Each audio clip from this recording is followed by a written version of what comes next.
thank you for coming. We are joined today by Dr. Hanu Singh virtually on Zoom.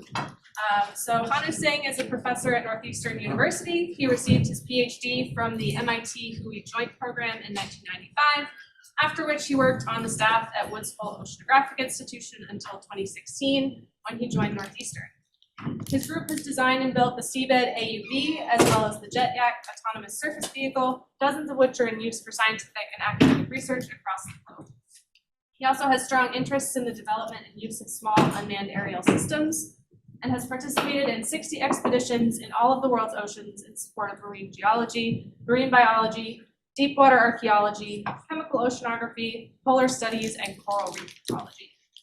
His work has been featured in National Geographic Magazine, the BBC, the New York Times, Wired Magazine, Discover Magazine, and other news and television outlets around the world. He's a fellow of the IEEE and has received the IEEE Oceanic Engineering Society Lifetime Achievement Award. So please join me in welcoming Dr. Singh.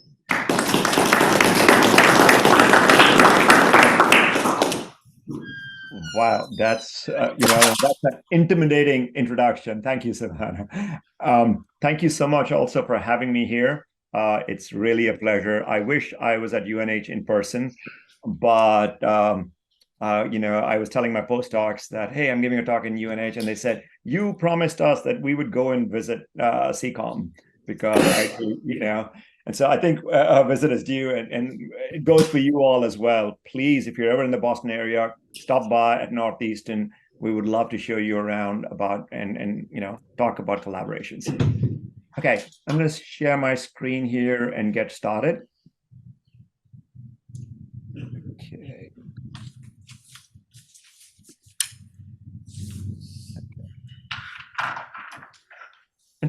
So. All right, so I'm assuming everybody can see that okay? Yep, okay. So let me just tell you a little bit about what we're doing right now. At Northeastern, we run the Field Robotics Lab. We work with sensors. We work a lot with platforms. I spend most of my life looking at marine and polar applications. And here at Northeastern, I'm also kind of interested and excited about some land applications. So we have an autonomous car, we have a bunch of unmanned aerial systems, and of course, we look at sensors, 3D structure from motion, SLAM, machine learning, and a whole host of other things.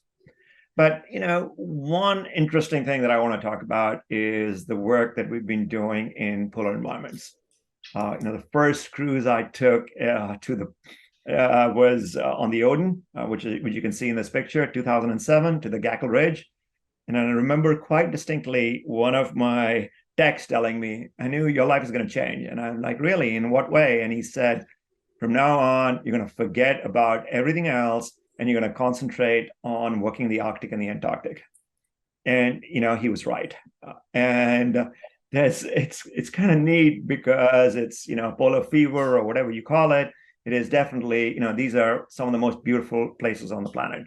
And unfortunately, they're also the ones that are being most affected by climate change. And so that's kind of interesting and sad at the same time. When we talk about polar fever, a great example is, all the, early polar explorers going back to the, late 19th and early 20th century. Shackleton, for instance, went in the Antarctic, had a disastrous cruise. The ship sank. He was very lucky. Nobody died. Everybody came back and made it back to Great Britain. Now, what's more interesting than that is, despite all that, within a couple of weeks of reaching Great Britain, his biggest passion was, I want to go back to Antarctica. Okay, and this, we see this again and again with all these polar explorers. And, it's not just something that happened in those times. It's true, I think, even now. If you ever go to one of these places, you always want to go back. And that's where I'm coming from as well.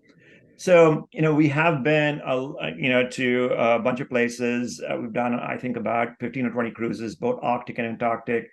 And for the most part, what we were doing was, building the platforms. We like to say we are most, the field, first law of field robotics, which we worry about, is deploy a vehicle when the number of deployments should equal the number of recoveries. But then, what's special about our lab is that, we try to also follow the second law of field robotics, which is if you always follow the first law, then you're not pushing the envelope enough, right? So we are the ones who push the envelope more than anyone else. So we have these AUVs, Seabed, Jaguar. We built a bunch of them. They're around. Other people use them for lots of reasons. We also have been doing a lot of work with UAS. And, this is, I love this story because this is one of the first good pieces of news we can talk about in terms of polar science. Usually what happens is engineering worked great, systems worked great. Oh, by the way, the world is ending or the world is collapsing. Okay. However, in this one case, we went to the Danger Islands and to do a penguin census. We knew there was a penguin colony there. We thought there were about 10,000 penguins. Turns out we found 1.5 million. Okay. And that was kind of super cool. So there was that, and then this is another fun story about platforms. Okay, this is something called the JetJack. I had a conversation with a friend, Fiamma Strania, and she said she wanted to make measurements right at the edge of a calving glacier. And we said, sure, we'll build a really cheap, inexpensive autonomous surface vehicle, and then we'll push it, take it right to the edge, and if something happens to it, so be it. It's not that, nobody's going to get hurt, and the data is important enough so that if we lose a JetJack, we're fine, right? And, that worked really well. We were making physical oceanographic measurements. There is a funny story associated with this picture. As some of you may know, we were out on a field camp, and the way field camps work is the helicopter pilot is your bus driver, he's your ambulance driver, he's your mother, and he's basically the person responsible for you. Because if something bad happens to you, he is going to be the person who's going to have to come out in all sorts of weather to come and rescue you. Now, the helicopter pilot, this was actually taken by a passenger on this particular helicopter mission. They were just coming in, and we were working next to the glacier, and the helicopter pilot gets on the radio and says, there's someone very close to the glacier, get away, get away. And we're like, no, actually, there's nobody there. It's, and we're trying to explain this over helicopter radio noise. No, it's an autonomous vehicle. And, he's getting furious. He's like, no, you're very close to the glacier. You need to get away, all right? And he lands, and he comes out, and he's fuming.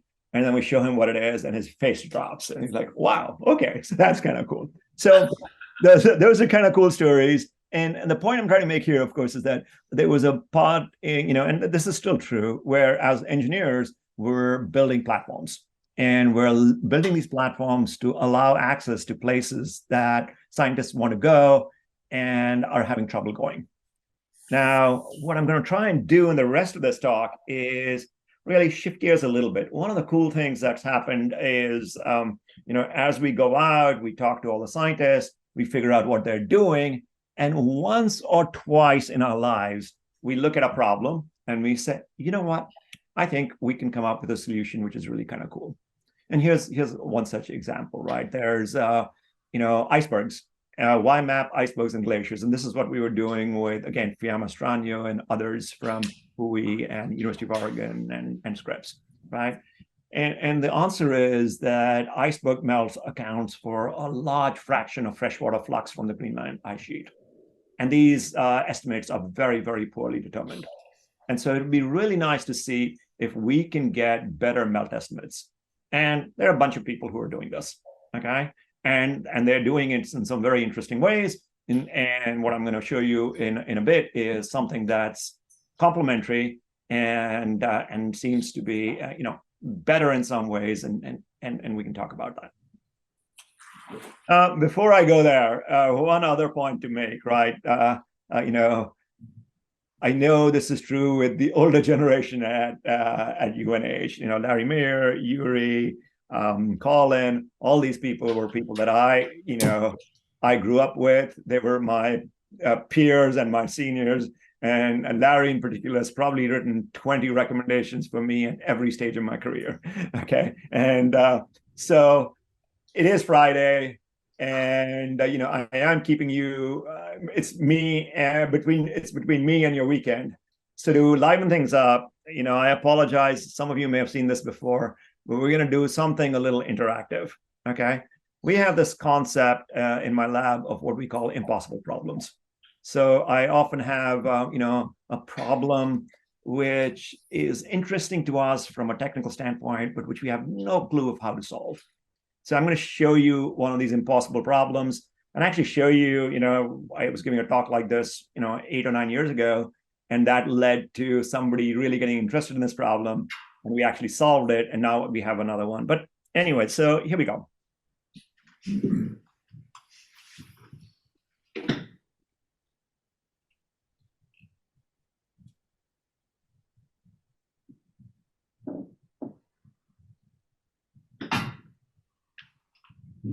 So that's an octopus, and it is the master of camouflage. And I show this to a computer science audience, and they say, wow, that's a cool graphic. And you're like, nope, that's not a graphic, that's reality. Okay. And this is imagery taken by Roger Hanlon. And we're going to play it back in slow motion reverse, just so you can see it.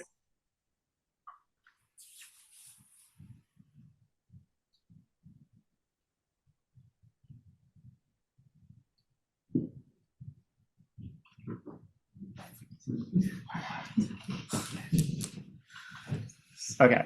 And so now,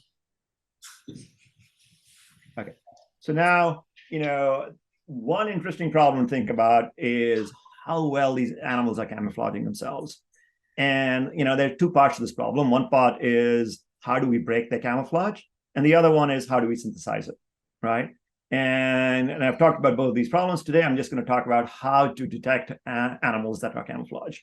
And like I said, we're going to make this a little interactive. Poor Savannah, she invited me, so I get to pick on her first. All right. And so Savannah, I'm going to show you, I'm going to start from the top left, and we're going to move to all these 4 images. And for everyone in the audience, if you've seen this before, please keep quiet. If you haven't, your goal is to find an octopus in each of these images. All right. And I'm going to start off by giving you the octopus right here in the first image. Yeah, I hope you can see my cursor. Here are the 2 eyes, and here is its arm, and it's sitting right here in this image. All right. Everybody see it? Savannah, can you unmute, and so I can get some feedback from you? Sure. Can you hear me if I speak up? Or you're in the audience. Can you just speak up? Sorry. Yeah, sure. Okay. So you all saw the first octopus. How about your best guess for where the octopus is in the second image? Maybe the blob kind of in the center of the bottom of the image. Blob, center of the bottom. Are you talking about this thing? Yeah. Yeah, and you're right? There's the eye, you can see that. And what's cool about this octopus is that, and this was the easy one, Savannah, that's so, okay. All right, no, but what's cool about this camouflage is that it's not blending into the background.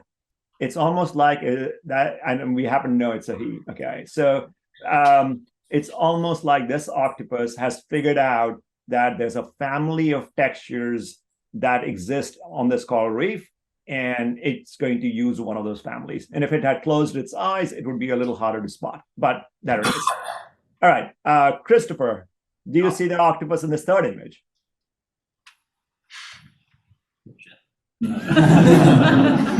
And for all of you in the audience, let me just give fair warning. Larry Meir, I think you're there. If you're there, I'm going to pick on you for the 4th image, okay?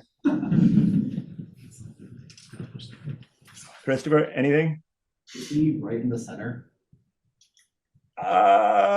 Yes and no. It is actually right in the center. Its arms are right here, and you can see its eyes poking out. So I'll give you that one. Usually I have people come and point it out, but that's hard to do over Zoom, but that's okay. So now we'll give Larry the hard part. Larry, do you see the octopus in the 4th image? Yeah. And where is it? In the final one? Yeah. It's nice of Larry to Chris, not you. There are 2 Larrys. I was thinking of Larry Meir because I want to pick on him, right? He is such a great person and a gentleman that I can't resist the opportunity. Okay, but any Larry can go for it. Tell me, where do you see it? Anyone? Where do you see it?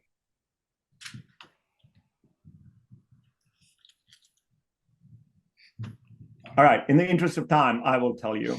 All right, this is the null case. There is no octopus in this photo. And that's actually part of the problem, right? If we know there's an octopus there, we can squint and we can try and figure it out. But 99.9% of the images, there's no octopus.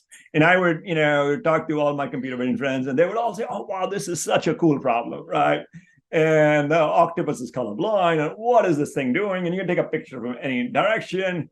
And then there was this one person called Lakshman Prasad, and he loved this problem so much, he got a mini sabbatical from Lawrence Livermore. I couldn't unmute my audio. Nice try, Larry. Nice try. I am here, Hanu. I just couldn't unmute my audio from the office. Otherwise you would have found it. I'm sure. I was going to say there was no octopus in that. All right, fine. So, Lakshman Prasad loved this problem. He did a mini sabbatical from Lawrence Livermore.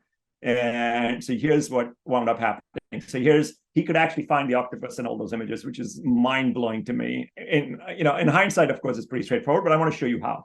So here's another image. The octopus is right in the center, and you can see its eyes are right there and its arms are right there. So keep an eye on it because we're going to try and find it automatically. All right. And, long story short, we did a bunch of work on segmentation, right? And at that time, I think when was this? Like, almost 15 years ago, actually, not 10 years ago, 2008, 2009. This was the state of the art in segmentation. The problem with this is, even though you have a segmentation of this whole scene, you still don't know which segment is the octopus. And then one day, Lakshman had this brainwave. He's like, boom, okay? And I'm going to just show you the end results, which were this. And I'm also showing you all the false positives just to try and give you a hint of what's going on, right? And so here is the octopus in the middle. If I switch back, you'll see it has this little extra thing just because it's sitting on this rock, but it's right there. And we could figure out what it was. We do get all these false positives, and but we know how to filter those out pretty straightforwardly. Okay. And, given the interest of time, I'll tell you what we did. What wound up happening is that if you look at the octopus, even though it's doing a really good job of camouflaging itself, its edges are very smooth because it's trying to conserve heat. And so, believe it or not, and that's why also you're getting false positives along all these edges. And so that's how suddenly all these octopi could easily be found. So, it's a cool problem, but the takeaway really is, I want, especially the students, I want you all through the course of your career to think about hard problems that you can't solve that are kind of cool and share them, okay? Because sometimes very cool things will happen when you do that. And I have another impossible problem, which hopefully I'll get to by the end of this talk. All right, so now let's talk about iceberg melting, okay? And, what can I say? The greatest thing about working with all these people who are, who work on icebergs is they're probably all A, academically very talented, and B, they're all climbers and mountaineers and ice climbers, okay? So they love doing this, right? And one way of doing this is Kristen Child from University of Maine. She'll get into a helicopter. She'll take this RTK GPS system, take two of them, go fly out, hang from the side of a helicopter as she wrestles 40 pounds onto the top of an iceberg. The helicopter can't land. It's just hovering right there. It moves another 100 meters, and she puts the second one there. And then they come back a week later. Hopefully, they can find the iceberg. Hopefully, the iceberg has not tilted so that one of these things has fallen off. And then when they recover them, they can actually find, figure out the rate of melt because they have very, very accurate RTK measurements, in Z, which is, what's measuring melt. Okay. So we watched them do that. And I was jealous. I'm not an ice climber, but I would, but seeing what they were doing was very, very cool. And we were there really with the jet jack.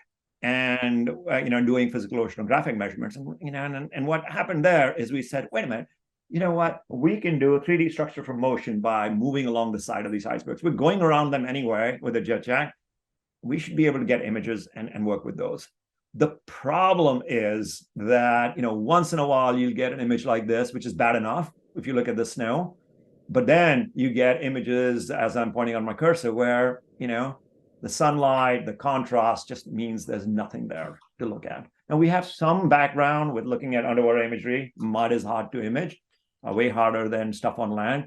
So we started working on this problem, and there was one of our grad students, Vikrant Shah, whose work I'm going to highlight. Okay, and so here's the basic idea. We have a ship going around an iceberg.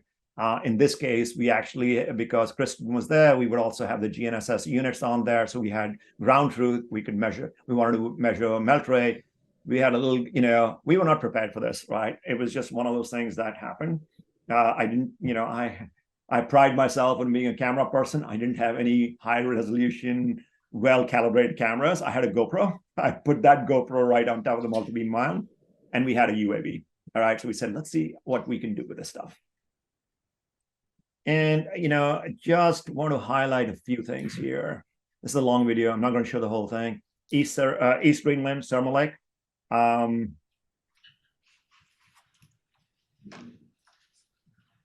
then, when you look at stuff like this, if you're trying to map this iceberg, you're going to have a really hard time because the contrast is really, really bad. Okay. Now, on other days, what might happen is you might get something like this.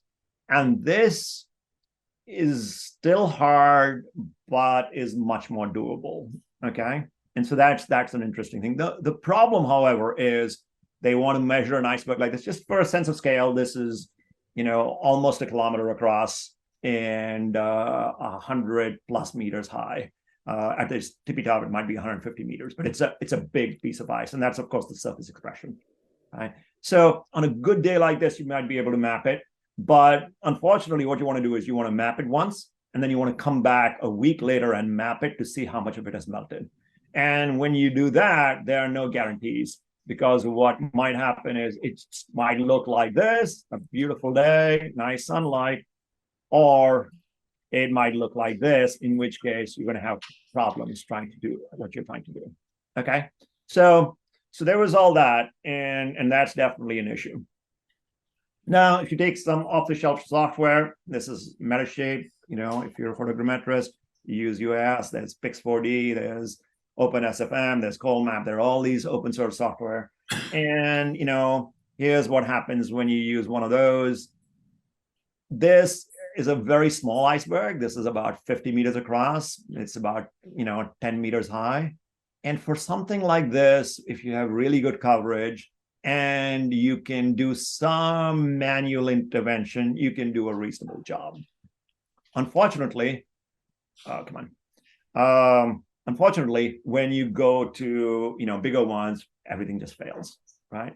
And the big problem is the following, right? And I apologize, I'm going to just get technical for a couple of slides. When we look at corner detectors, right, one of the things that happens with corner detectors is that our corner detectors, a good corner detector is something that lies along this diagonal and, towards this end. If we look at this regime with our two eigenvalues for our Harris corner detector matrix, if it's along the sides, those are edges. And if it's right here near the origin, that's the flat region. So what we really want is our Harris corner detectors to lie along this diagonal and move along the diagonal to the upper right. Okay. And then the other part to point out is that, this is work that Oscar Pizarro did, one of my first graduate students, when he was looking at underwater mud, is that, there's been a big push to really speed up everything in terms of feature detectors and feature descriptors. Never mind with machine learning, where it's become even more, right? And the reason is, of course, the reason they want to speed things up is because we want to do things in real time for robotics. But as you all know, when we're as oceanographers, we might get 10 days at sea, and then we might have 6 months to process the data if we're lucky, right? But we want to process it just right. And so we can make some choices which are different from what the land community might make. And, the other big difference is that there's this has changed now with machine learning and all the CNNs. But when we were all in the primes of our careers in terms of computer vision, we were always told, don't do anything nonlinear to your image, okay? And what we found is actually, in this case, doing something called contrast limited adaptive histogram equalization makes a huge difference. So if you look at this image on the left, that's just mud, it's raw mud. And if you look at the higher corner detectors, they're mostly in the flat regime. They're slowly coming out to where we want them, but they're not exactly ideal. And then as soon as we apply this nonlinear operation, suddenly they spread out into the region where we want. And, right in the middle, we have arrows which show what happens to each corner as we apply this nonlinear operator. And it makes a huge difference, okay? And both in terms of discrimination and in terms of getting good corners. Okay, and what we learned very quickly is, yeah, this also makes a huge difference on icebergs. You look at this image on the left, that raw image is, we purposely picked an image which was giving us really a hard time in terms of matching. You can see the corner detectors in eigenspace. They're all along the edges, very close to the origin. And then after we apply this operator, suddenly they move along the diagonal. Okay, and you can look at this one other way, which is by doing a 2D Fourier transform. If we do a 2D Fourier transform, we know all the energy is usually right around the origin and along the axis. And as we apply this nonlinear operator, what we see is it tends to spread the energy to a much wider band, which gives us much better discrimination. Okay, and you can actually see this in the raw imagery as well. You can see it in the iceberg imagery as well. And what that means is suddenly we're getting very good results. We can take the boat, the GoPro on the boat, we can go around with it. We can combine the same results, the same images with images that we get from a drone. And the interesting part about this, of course, which I'm skipping, is that this iceberg is actually moving. It's moving quite fast, really. And so we have all sorts of aliasing associated with that as well. Okay. And bottom line, what were the results? Well, it turns out, we could map multiple icebergs, both before and after, n number of days. And, and of course, I'm talking to CCOM, right? We all know that anyone can make a map. The problem is, how do you ground truth it, and how do you get consistency, right? So we had these maps, and the first thing we said was, okay, what's the melt rate? And I hope it's I hope the melt rate is positive. Based on our results, we know that ice is not accruing on these icebergs. So at least get the sign right before we do something else. And it turns out, actually, we did get the sign right. And so, here's a particular iceberg. We're just looking at a top view of it. This is it initially, and this is it after 6.2 days. And some things which are kind of obvious, right? This section right here is opening up. That's basically wave action. But then, it's still hard to tell what's going on. So when we do a difference and take the log of the difference, that's when things really start coming out. We know there's a melt rate. And when we show this to the glaciologists and the iceberg specialists, they really love this plot. And the reason they like it is they say, look, we can see all the melt along the edges. And then even on the top, the melt we see, we expect it to follow these channels, and we can see that the channels are melting well. So qualitatively, it really lined up with what the expectations was, which was a really, really good thing for us. Okay. And that was one. We did it for all of them. This is only after 2.5 days, and we're still getting really, really good results. Okay. Now I'm going to switch gears, right? So this was very, it wasn't in hindsight, it was easy. No, it wasn't easy. But if I tell Vikrant, the student who did it, it was easy, he's going to smack me. Okay. But one other thing is it was really bringing a systems level approach to a hard problem. Now, one other thing we've been doing in Northeastern is we've been looking at some of the theory behind multi-camera systems. And this is Dr. Kavedi, and she invented an invisibility cloak. So what you're going to see, this is in real time. This is her walking, just walking back and forth. And there's a rig, actually, there's a robot with 5 cameras on it. And what that robot does is it segments her out, and then it reconstructs what the world would look like behind her. Okay. And this is not a graphics thing. This is an actual reconstruction base. And I'm going to show you how we do that. Okay. So in real time, you can see as she walks by, you do see a few glitches here and there. And that's really, there are a couple of issues there with the segmentation and with the algorithm. It's a real algorithm. It has limitations, and we wanted to point that out. But it's still pretty amazing to see how well we can do this. Okay. Now, I want to talk about why, how this works, and then I'm going to focus on how we might use it for underwater stuff. Okay, so here's a camera array, here's a focal plane, and here's some surface. Here's a person. You can see that person is being seen in all the cameras, but at different angles, right? As those arrays point out. And then as you move on, and now let's look at a point which lies behind that person. Okay, now here's this point, and what's happening is out of the 6 camera array, 4 of the rays actually make it behind that person, but 2 of them are getting blocked by that person, right? And so what Prashami has done is she's done a very good job of understanding the rays and sorting them based on calibrating these cameras out.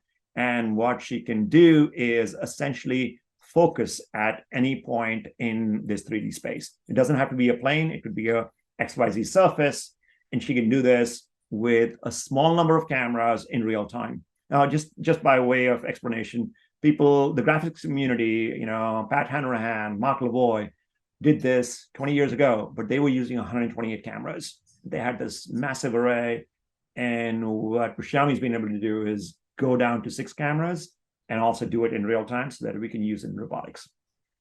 Okay, and so what she does is she figures out which ones are focused where and just uses those. Okay, and so here's an example of the process here. Here's an image. Here are the 5 views of it. She wants to see behind these people. She segments these people out. She estimates the depth, and then she finds the rays from these 5 cameras that are going behind these people and uses them to reconstruct this area. Okay, now this is cool. There's a couple of interesting issues, right? One is you can see kind of an outline here because the segmentation is only so good. And almost, as importantly, maybe it makes a difference, maybe it doesn't. You can still see the shadow. We can't get rid of the shadow. We could, but the shadows are still there of these people. So it's a cool little algorithm.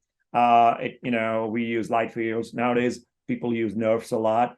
And so this works well. And so here are some static images. They are all taken from different videos where we say, all right, let's see how can we really crowd the field of view. And and the first images from the video I showed you, that we can do extremely well when there are 2 people and we've got a lot of the field of view obscured. Well, we can do quite well there.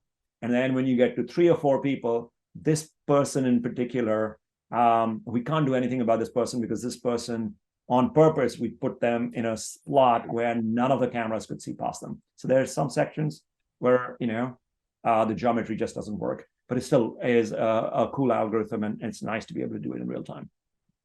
Okay, and what's next? I mean, all right, you're a Marine guy, what are we going to do? Well, if we look at most of the ROVs that we have, you walk into any control van, they have 6 or 7 cameras looking out, right? And they use them for different purposes, and each one is used individually.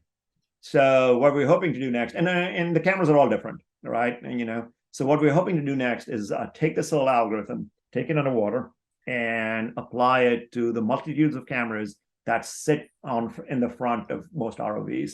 And the reason we're going to use an ROV instead of an AUV is because, hey, we have this beautiful little fiber optic cable, so we can bring all the cameras up in real time.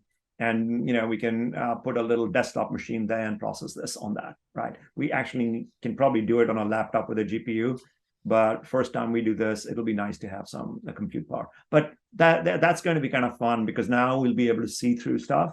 So if you've got backscatter, we might be able to get a better image. We'll be able to do 3D reconstruction. We'll be able to do high dynamic range imaging. So there's a whole host of applications And what's nice about this is that it's not hardware based. We will not change the vehicle. We're just going to take a pipe off all its cameras, and we can sit on the side and hopefully show the community that we can do a much better job. And now, I have another student, and that student's been working on backscatter. And this is one of those really hard problems that we all knew about, and which we've never been able to do anything. So here's an example. This is off the Hui dock. We're trying to look at some pilings in the middle of summer. You can kind of sort of make them out, but none of the computer vision algorithms really do very well. When we're close like that, we might be okay, but a lot of times we're not. Okay, and then this is the same run. Suddenly a bunch of fish will appear. And then there's almost nothing we can do, at least right now with the state of the art. And lo and behold, one of the tricks we use is we never tell a student that this is an impossible problem, or this is a very hard problem, and we've been working on it for 20 years. And we say, hey, go work on this. And they come up with some answers which are pretty amazing. And so here's an example. We're actually taking this video in real time, and we are making a 3D mosaic structure from motion. This still breaks once in a while, but the results are, for me, they are spectacular. I'm still amazed that we can get such good results. And this is, again, hot off the press. We haven't published this, but we're very excited about this work. Okay, so stop. And stop this one too. Come on. Okay, now there's one other piece of work that I want to highlight, and this is another postdoc of ours, Victoria Preston. She finished her PhD at MIT Hui, worked with Anna Michelle, and she's just doing a postdoc with us before she takes a faculty position at Olin. And she was very interested in the problem of buoyant plumes. And this is another area where we've got this very, spatial and temporal signal, bad signal to noise ratio. And as all of us know, we're really interested in hydrothermal vents and plumes and what that means and locating these vents. And we've spent 30 years doing it. And the best we do right now is try and localize it by doing a lawnmower pattern on top of it. Okay. And what Victoria has been able to do is say, what she pointed out is you've got serious spatial and temporal aliasing going on. So we need to figure that out. And so what she's been doing is looking at these Markov decision processes to come up with a plume forecast and optimize a path. Okay. Whenever someone says this, there have been multiple PhDs on this topic. All the AUV people shrug their shoulders, and all the scientists shrug their shoulders and say, yeah, right. Okay. And in her case, she's been persisting, and now she actually has had some very, very nice runs with this. And the scientists have slowly come around and are believing her that instead of doing lawnmower patterns, if we follow her techniques, we'll actually get some really pretty amazing results. So that's been kind of neat to see. All right. I'm almost out of time, and I'm going to end it right here, just with a big thank you and an acknowledgement that, I'm giving this talk, but, especially in the last few years, all the fun, all the research is done by my students. And, I'm just the figurehead in front of this, and I would be happy to take any questions that you might have. I guess I can start. I have a question about the technique you use to map glaciers and how you improve the contrast in your images. Yeah. Is there a limitation on scale? Like, could you apply that same algorithm to really small scale images of, say, sand ripples or quartz sand bed forms where the contrast is also very low? Oh, no, I think we can, actually, maybe if that's what you're working on, maybe you can answer that question in a few months. But what we'd be happy to do is show you what we're doing and give you some advice based on what the images look like, on what might make sense. That method is called Plahe. And, and if you go, I don't know what you like to use. OpenCV has a method of, which is similar based on this one. It doesn't work very well. MATLAB has actually took our code and they finally acknowledged us. And there's a MATLAB function called adapt hist eq, which does the same thing. But we have our own code. We're very happy to share it. Send me an email and I will put one of my students in touch with you, and the two of you can work together. And I'm sure he can help you fine tune the parameters. Thank you. Some questions? Hi, Bud. Hey, go ahead. Hi, Hanu. This is Val Schmidt. How are you? Good. How are you? Good. I was curious about the last topic that you spoke about, the Markov decision process and exploration of the hydrothermal vents. Yeah. Is that building sort of a model of how the plumes might disperse into the AUV's path planning algorithm, or is it trying to learn from the data that it measures, or what's happening there? So it's doing both, right? So, what Victoria has been doing is, she takes the data that you get from the first couple of dives, and based on the data as well as the understanding that people may have of a particular vent field, she comes up with a model. And what she's been able to show is, and she would initially, nobody wanted to give her a dive. She was a student at that point. Nobody trusted her. And so what she would always do is say, okay, here's what you got on your lawnmower pattern. Here's what I would have predicted based on the data. And if I had this data and I didn't know about it, here's the optimal path that I would have done, right? And she was at sea with them and she would show it for every single dive. And then, they started believing her. And at the end of the cruise, they said, all right, you get a couple of dives to show that this works in real time. And she did, and the results were spectacular. I mean, she really managed to follow the plume way more than when we were doing, simple lawnmower patterns. And then, then she graduated.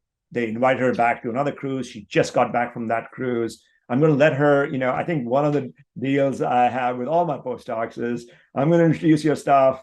I haven't done it.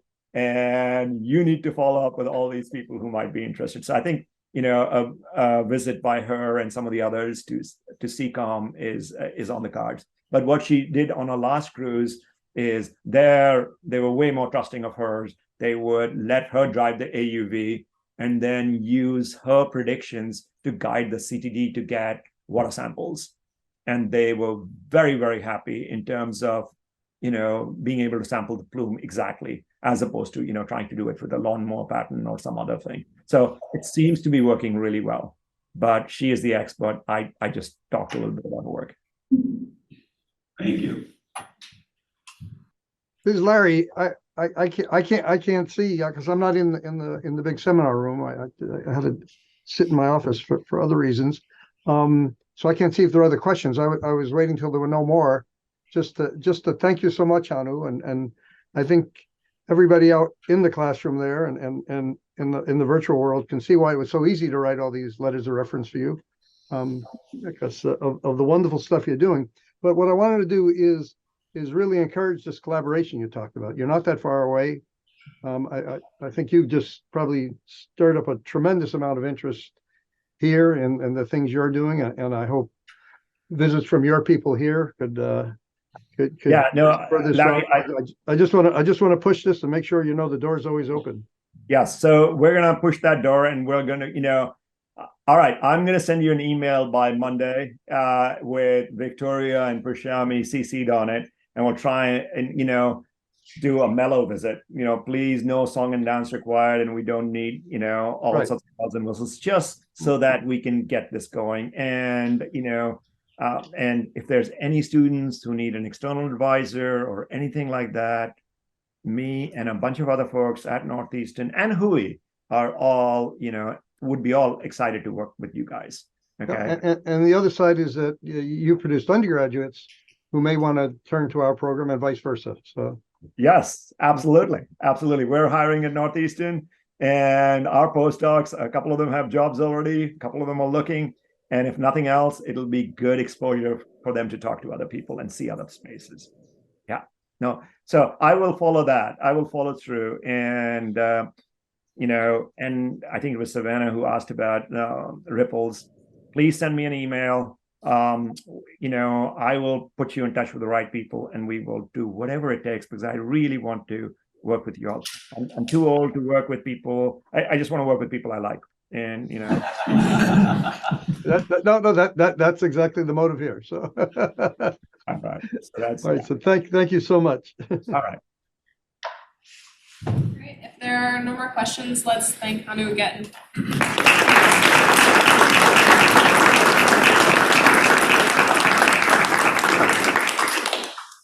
Well, thank you all for inviting me, and enjoy your weekend. Take care. Thank you so much.